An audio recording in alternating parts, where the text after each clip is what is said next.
Joining us now, NBC News senior White House correspondent Gabe Gutierrez in Washington, NBC's senior national security correspondent Courtney Kube at the Pentagon, our legal affairs reporter Gary Grumbach, also former federal prosecutor Barrett Berger.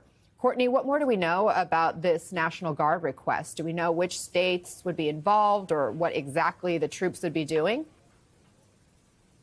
Not yet. So we know that it made its way from the Department of Homeland Security to the Department of Defense. And generally what happens here, Anna, is they'll sort of kick back and forth the details. They'll look at what exactly it is the Department of Homeland Security is asking for, what they want these troops to do. And then DOD will decide whether legally they can actually do these things, and then what troops would be the most appropriate for it. Now, the officials we've spoken with have said, they won't tell us. I'm sure they know more than they will say, but they won't tell us exactly what the troops would be used for. But if past is precedent, what we have seen them, specifically National Guard, used for is supporting the border operations along the southern border. Now, remember, if they are National Guard forces on state active duty, they actually have more authority to carry out more sort of classic police missions or law enforcement missions than an active duty service member would be allowed to. And that may be part of the crux here, Anna, is if in fact they are looking for service members to do more law enforcement, then they would be looking for a National Guard, most likely, as opposed to active duty. Now, you mentioned this sort of border buffer zone area, what's being called in the Pentagon the NDA or National Defense Area. That's a good example where you have U.S. military who, according to officials we've spoken with, are patrolling side by side with CBP officials. The military members have the authority to temporarily detain immigrants who come across the border, but they don't have the authority to be able to actually long-term detain them or arrest them. They have to turn them over to DHS officials. That may be, we may see more of that, but this is all with the lawyers at the Pentagon right now, and it's definitely not certain that these 20,000 troops will be assigned to the mission, Anna. Gabe, what is the White House saying about this move? Well, Anna, so far, no comment directly from the White House on this particular move, but it should come as no surprise. This is something that the Trump administration has been indicating now, really since the start of the administration, even before, during the campaign. They see this as doubling down on their immigration-related promises that they made to voters during the campaign. And the White House, and top Trump aide Stephen Miller, has been repeatedly asked why can have this continue to be a so-called national emergency if the number of illegal border crossings have dropped dramatically so much since the start of the administration. This does seem to be part of the plan to make this a deterrent effect and to really keep doubling down again on a campaign promise, not just at the southern border, but to ramp up mass deportations from the interior of the country, Anna. Barrett, is it legal to have troops do immigration enforcement?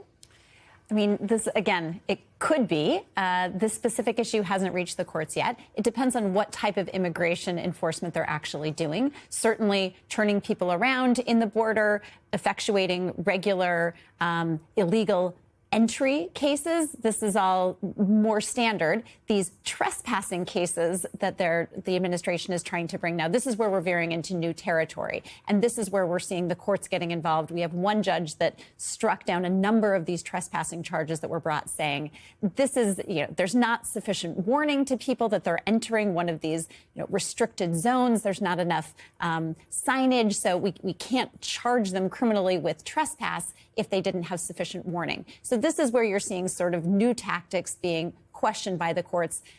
The regular, we're turning you around at the border or even bringing these illegal entry cases, probably okay. Yeah, give us more of those details in terms of what the courts are saying, Gary, when it comes to this national defense area that the president has tried to designate in some parts of the border. Specifically, I know a judge has addressed what's happening in New Mexico with the border with Mexico, and the judge is saying this may not be legally sound.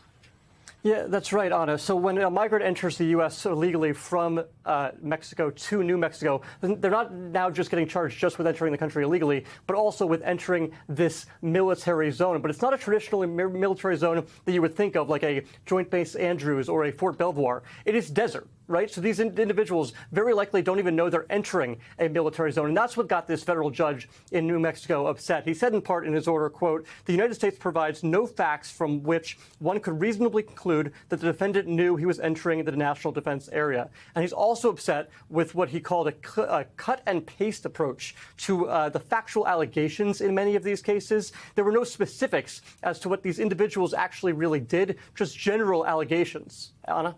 Okay, so we're talking about, moves to add military officials to immigration enforcement. We're also learning of local law enforcement being brought on board more and more to do immigration. And the New York Times is reporting that this arrangement is overextending local resources.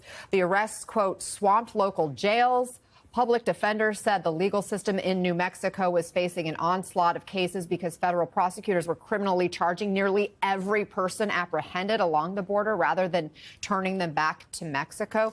Barrett, what legal concerns does this raise for you? Well, you've hit the nail on the head. I mean, it really is a matter of resources. Does, each individual office have sufficient staff to handle all of these cases? And if you have people transferred into units only to deal with immigration, where are they being transferred from? I mean, we see this on the federal level. You had AUSAs, or Assistant United States Attorneys, that were taken from offices, doing gang cases, drug cases, corruption cases, all brought in to solely focus on immigration work. This is a huge change in sort of the structure of these offices, and it makes you wonder, well, what's happening to all those other cases? They don't simply go away just because we now have everybody focused on immigration cases. I mean, it just sounds like this adds more and more chaos, and immigration is such a huge, huge focus. Gabe, we are learning more about Stephen Miller's role in the second Trump administration. How influential has he been in all of this?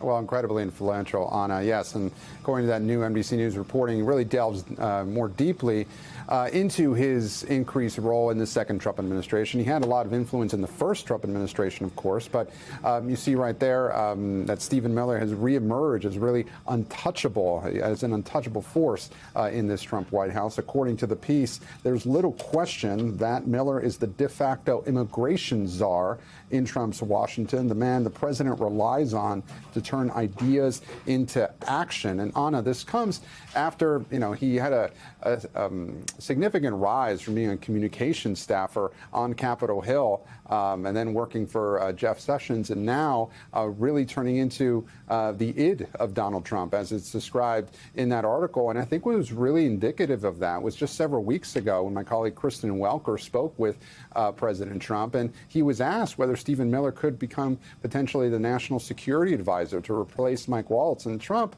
came back and said that that would be a downgrade for Stephen Miller, that he's actually much higher on the totem pole than that. Of course, his White House Deputy Chief of Staff title is one thing, but especially when it comes to immigration, it really is clear that he is driving the train on many of this. Of course, the ultimate decision is with the president, but when it comes to policy, Stephen Miller is driving many of these changes to immigration and is behind the ideas behind the mass deportation policy on it. Courtney, you combine the military involvement with the FBI field offices now ordered to make immigration a major focus, which were reported earlier this week. Are there any concerns that other areas of national security will fall through the cracks?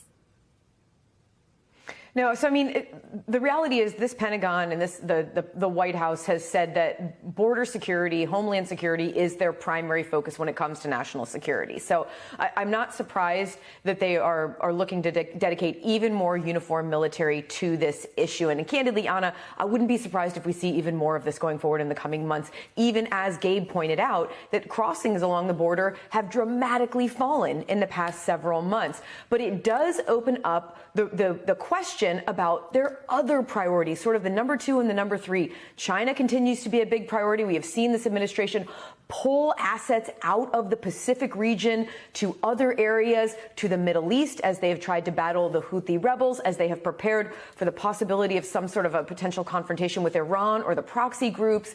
But the reality is, I wouldn't be surprised if they continue to prioritize the border mission and even, as I said, add more troops.